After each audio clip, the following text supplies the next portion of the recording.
ദൈവനാമം മഹത്വപ്പെടട്ടെ. കർത്താവിൽ പ്രിയ വിശ്വാസികൾ സുമുഖമേ, നിങ്ങളേവരെയും വീണ്ടും വരുമെന്ന് നല്ല ചെയ്ത് കർത്താവായ യേശു ക്രിസ്തുവിന്റെ നാമത്തിൽ പ്രഭാതവചനത്തിലേക്ക് വളരെ വിനീതമായി സ്വാഗതം ചെയ്യുന്നു. ഇന്നത്തെ ദിവസത്തിൻ്റെ പ്രത്യേകത എന്നത് ഈ വർഷത്തെ 340 ദിവസം, ശനിയാഴ്ച, ഡിസംബർ മാസത്തിലെ 6-ാം തീയതി 2025. ഇന്ന് ധ്യാന വിഷയം ആധുനിക ലോകത്ത് മാതാപിതാക്കളും മക്കളും. ഇന്നത്തെ ധ്യാന വിഷയം ആധുനിക ലോകത്ത് മാതാപിതാക്കളും മക്കളും. ഇന്നത്തെ ലോകം എന്ന് പറയുന്നത് ആർക്കും ആരോടും അല്പസമയം ഇരുന്ന് സംസാരിക്കാൻ പോലും അവസരം കിട്ടാത്ത, അതിന് അവസരമൊരുക്കാത്ത കാലത്താണ് നാം ഓരോരുത്തരും ജീവിക്കുന്നത്. മാതാപിതാക്കൾ മക്കളോടോ, മക്കൾ മാതാപിതാക്കളോടോ സംസാരിക്കാത്ത കാലം. എല്ലാവരും സോഷ്യൽ മീഡിയയിൽ എൻഗേജ് ആയിരിക്കുന്ന കാലം. വീട്ടിൽ ഭക്ഷണം കഴിക്കണമെങ്കിൽ വാട്സാപ്പിൽ മെസ്സേജ് അയച്ച് ഡൈനിങ് ടേബിളിലേക്ക് വിളിക്കുന്ന കാലം. മക്കളോട് സംസാരിക്കണമെങ്കിൽ പോലും അപ്പോയിൻമെൻ്റ് എടുത്ത് സംസാരിക്കേണ്ട കാലം. മാതാപിതാക്കൾ ജോലിയിൽ വ്യാപൃതരായി അവിടുത്തെ എല്ലാ കാര്യങ്ങളും കഴിഞ്ഞ് ഇവിടുന്ന് തിരിച്ചു വീട്ടിൽ വന്ന് വളരെ ക്ഷീണിതനായി അവർക്ക് ആരോടും സംസാരിക്കാൻ താല്പര്യമില്ലാത്ത ഒരവസരം. പണ്ടത്തെ പോലെയുള്ള സ്നേഹമോ സന്തോഷമോ കുടുംബ ബന്ധമോ പരസ്പരം ഇല്ലാത്ത കാലം. ഇങ്ങനെ ഒരു കാലത്ത് ജീവിക്കുന്ന അനേകം കുടുംബങ്ങൾ ഇന്ന് നമുക്ക് നമ്മുടെ സമൂഹത്തിൽ കാണുവാൻ സാധിക്കും. അങ്ങനെയാണോ നമ്മുടെ കർത്താവായ യേശു ക്രിസ്തു നമ്മെ പറഞ്ഞ് മനസ്സിലാക്കിയിരിക്കുന്നത്?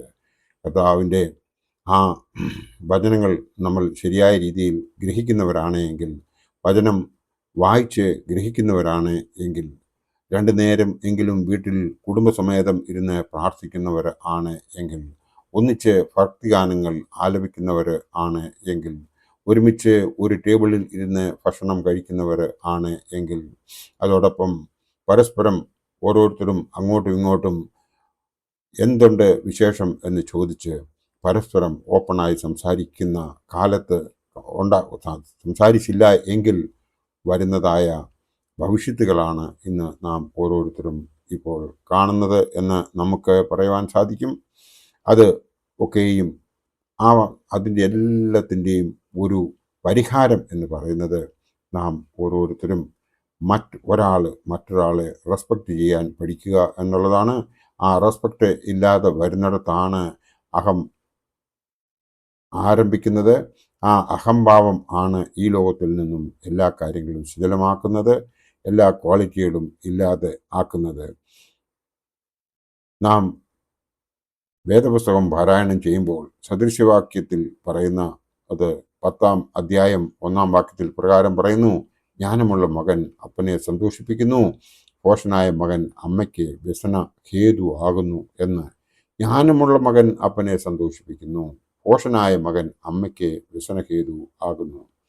അതായത് ഇവിടെ മക്കളെ മാത്രം കുറ്റം പറഞ്ഞാൽ പോരാ, മാതാപിതാക്കളും മക്കൾക്ക് കൊടുക്കേണ്ടതായ സ്നേഹം കറക്റ്റ് സമയത്ത് കൊടുക്കുന്നില്ല എങ്കിൽ അവരിൽ നിന്ന് അത് പ്രതീക്ഷിക്കേണ്ട എന്ന് മാത്രം ഓർത്താൽ മതി. കാരണം മക്കളെ ചേർത്ത് പിടിച്ചിരിക്കുന്നവർക്ക് മാത്രമേ അവരുടെ സ്നേഹം നമുക്ക് ലഭിക്കത്തുള്ളൂ. എന്നാൽ ചില പ്രത്യേക സാഹചര്യങ്ങളിൽ എത്ര ചേർത്ത് പിടിച്ചാലും അവർ നമ്മോട് രമ്യതപ്പെടാൻ തയ്യാറാകുന്നില്ല എങ്കിൽ ദൈവത്തോട് പ്രാർത്ഥിച്ച്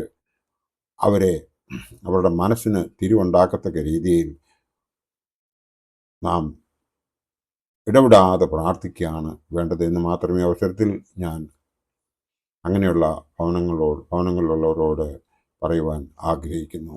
ജ്ഞാനമുള്ള മകൻ അപ്പനെ സന്തോഷിപ്പിക്കുന്നു, ഭോഷനായ മകൻ അമ്മയ്ക്ക് വ്യസനഹേതുവാകുന്നു.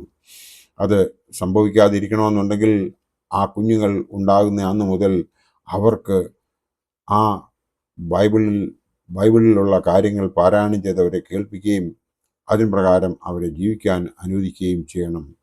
ഇനിയും സമയം പാഴായിട്ടില്ല.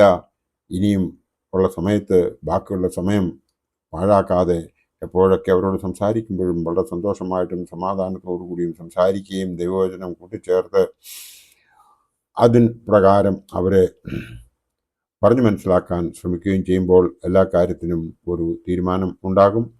അപ്പോൾ ആണ് ആധുനിക ലോകത്തിലെ മാതാപിതാക്കളും മക്കളും ആയിട്ടുള്ള ബന്ധം യഥാർത്ഥത്തിൽ ശരിയാകുകയുള്ളൂ.